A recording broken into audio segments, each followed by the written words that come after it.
रात्र 39वी. सारी प्रेमाने नांदा. श्यामच्या गोष्टीत सुरुवात झाली होती. दूर कुत्री भुंकत होती. वडार लोक उतरले होते. त्यांची ती कुत्री होती. सखू मावशी रात्रंदिवस माझ्या आईची शुश्रूषा करीत होती. ती जणू उपजत शुश्रूषा कशी करावी ह्यांचे ज्ञान घेऊन आली होती. जन्मजात परिचारिका ती होती. आईला स्वच्छ असे अंथरूण तिने घातले. स्वतःच्या अंथरुणावरची चादर तिने आईखाली घातली. उशाला स्वच्छ उशी दिली. एका वाटीत खाली राख घालून थुंकी टाकण्यासाठी ती आईजवळ ठेवून दिली. तिच्यावर फळीचा तुकडा झाकण ठेवला. दररोज ती वाटी मावशी स्वच्छ करीत असे. दारे लावून 2 दिवशी आईचे अंग नीट कढत पाण्यात टॉवेल भिजवून तो पिळून त्याने पुसून काढी. तिने बरोबर थर्मामीटर आणले होते. ताप बरोबर पाही. ताप अधिक वाढू लागला तर कोलन वॉटरची पट्टी कपाळावर ठेवी.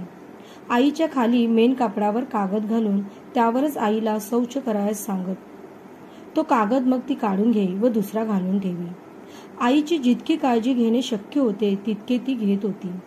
आईला ती भात देत नसे. तिने रतिबाचे दूध सुरू केले. सकाळी विरजलेले दूध रात्री ढवळी व रात्रभर विरजलेले दूध सकाळी ढवळी. ते गाळून घेई, नाहीतर त्यात लोणी घ्यायचे. असे ते अधमुरे ताक मावशी आईला द्यायची. येताना तिने मोसंबी आणली होती. पुरवून त्यांचा रसही ती देत असे. साऱ्या जन्मात आईची कधी व्यवस्था नव्हती अशी मावशीने ठेवली होती.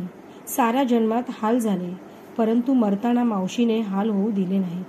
मावशी म्हणजे मूर्तिमंत, कळकळ व सेवा, अत्यंत निर्लस व व्यवस्थित. ती मथी सारखी म्याव करते आहे.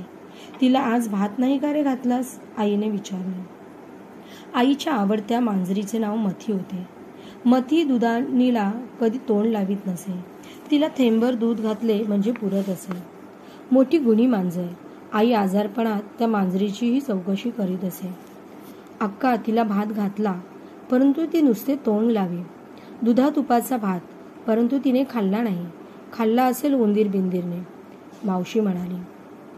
नाहीतर पोटबीट दुखत असेल तिचे. मुकी बिचारी, बोलता येत नाही, सांगता येत नाही, आई म्हणाली. आईचे दुखणे वाढतच होते. दुखण्याचा पाय मागे नव्हता, पुढेच होता. मुंबईहून माझा मोठा भाऊ 4 दिवसांची रजा घेऊन घरी आईला भेटायला आला होता. नुकतीच त्याला नोकरी लागली होती. रजा मिळत नव्हती.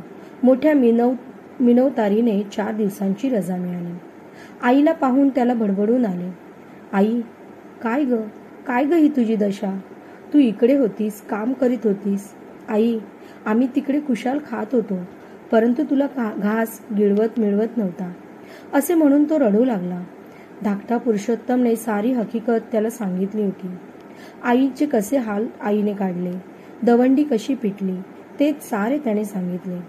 दादाचे हृदय दुभंग झाले. आई म्हणाली, चालेलच आहे बाळांनो, या देहाला चांगले दिले काय, वाईट दिले काय, जोपर्यंत देवाला यंत्र चालवायचे आहे तोपर्यंत ते चालणार. तू वाईट वाटून घेऊ नकोस. तुम्ही का तिकडे चैन करता? तुम्ही दिवसभर काम करतोस. तू 5 रुपये पाठवलेस, मला धन्य वाटले. तू 19 रुपयातून त्यांना 5 रुपये पाठवलेस. खरेच मुठभर मांस मला चढले. मुलाकडून आलेली पहिली मनी ऑर्डर म्हणून त्यांना आनंद झाला. आता मला चिंता नाही. तुम्हाला तयार करणे एवढेच माझे काम. तुम्ही गुणी निघालात, चांगले झाले. तुम्हाला पैसे मिळत वा न मिळत, तुमच्याजवळ गुणांची संपत्ती आहे.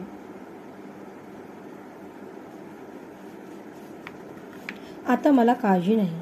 श्याम तिकडे आहे. त्या पुरुषोत्तमला मावशी तयार करेल. एकमेकांना प्रेम द्या. परस्परांना विसरू नका. आई जणू निर्वानिर्वी करत होती. आई, मी येथेच तुझ्याजवळ राहू का? आई, काय करायची ती नोकरी? आईची सेवा हातून होत नसेल तर नोकरी कशाला? आई, मला नोकरीची हाव नाही, खरोखरच नाही. तुझ्या पायांच्या सेवेपेक्षा वरिष्ठांचे बूट मला पूज्य नाहीत. आई, तुझे पाय, तुझी सेवा यातच माझे कल्याण, माझे भाग्य, माझा मोक्ष, माझे सारे काही आहे. आई, तू सांगशील तसे मी करीन.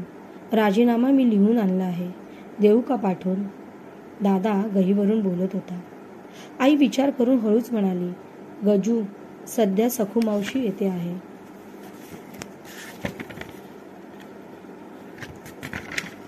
नोकरी आधीच मिळत नाहीत. मिळाली आहे मुश्किलीने ती ठेव. त्यांना 5 रुपये पाठवीत जा. 2 पाठवलेस तरी चालतील, परंतु दर महिन्याला आठवण देऊन पाठवत जा.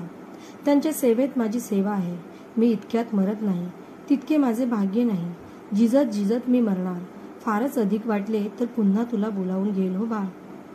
दादा परत मुंबईत जायला निघाला. अभागी श्यामप्रमाणे अभागी गजानन निघाला. आईचे हे शेवटचे दर्शन अशी त्याला कल्पना नव्हती. आईच्या पायावर त्याने डोके ठेवले. आईच्या तोंडाजवळ त्याने आपले तोंड नेले. आईने त्याच्या तोंडावरून डोक्यावरून आपला कृश हात प्रेमाने धबधबलेला हात फिरवला. तो मंगल हात फिरवला. जा बाळ, काळजी नको करू.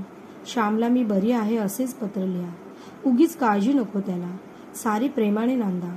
एकमेकास कधी अंतर देऊ नका. आईने संदेश दिला. जड अंतकरणाने दादा गेला. कर्तव्य म्हणून गेला. संसार मोठा करीन हेच खरे.